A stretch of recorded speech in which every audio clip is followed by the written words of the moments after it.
एक बारी ना एक बाग दे विच ना कबूतर सी ते वो कबूतर ने ना अपना आलना बनाया सी ते आलने दे विच कबूतर दे बच्चे सन।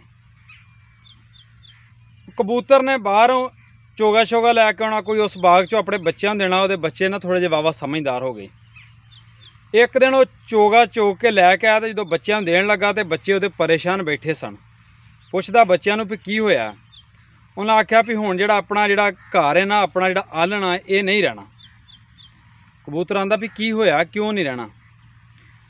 उहदे बच्चों ने आख्या भी जिहड़ा बाग दा मालक है ना, वो अपने मुंडे दे नाल आया सी ते कहण दिया सी भी बाग दा फल तैयार हो गया वे ते मैं हुण सवेरे अपने दोस्तां नूं लैके आवां दा ते इहदा फल जिहड़ा तोड़ावां दा, ते मेरा बाजू खराब है, मेरे कोलों नहीं टुटदा। कबूतर ने आख्या तुसीं तसल्ली नाल अपना चोगा चुगो ते सकून नाल सोवो, मालक कदे भी नहीं आएगा। बच्चे मुतमैन हो के सौ गए। दूसरे दिन फिर आया कबूतर, इस तरह ही बच्चों ने दसिया भी अज फिर मालक आया सी ते कह रहा सी मैं सुबह अपने दोस्तों नूं पक्का लैके आवां दा ते इहदा जिहड़ा फल है तोड़ां दा ते अपना हुण ना जिहड़ा आलना वे ढट जाना वे, नहीं रहना। कबूतर ने फिर अपने बच्चों तसल्ली दी। उन्हें कहा परेशान ना होवो, वो कदी भी नहीं आएगा। वो इस तरह ही होया, ना आया।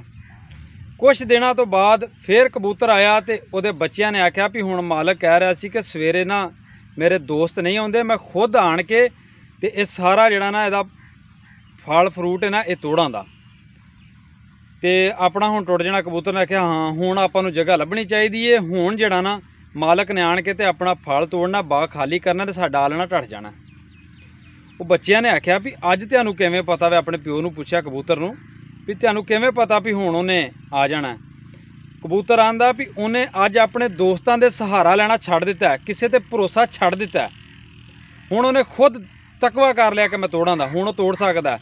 क्योंकि जिहड़े यारां दे सहारे ने ना, ये अजकल सिर्फ लारे ही ने, ये कमज़ोर कर देन इंसान नूं। उन्हें कहा कि वो कमज़ोर हो रहा सी, अज उन्हें खुद वादा कर लिया भी मैं सुबह तोड़ां दा ते हुण उन्हें तोड़ लेना। मैं आपां सुबह तो अपना लब्भां दे। बाकी मेरे ख्याल दे विच जिहड़े लोग किसी ते भरोसा करते हैं या किसी ते उम्मीद रखते हैं, उन्होंने मेरी गल दे विचों एक चंगा सबक जरूर मिलिया होएगा। ते मेरी दुआ है अल्लाह पाक तुहानूं खुश रखे, हसदे रहो ते वसदे रहो।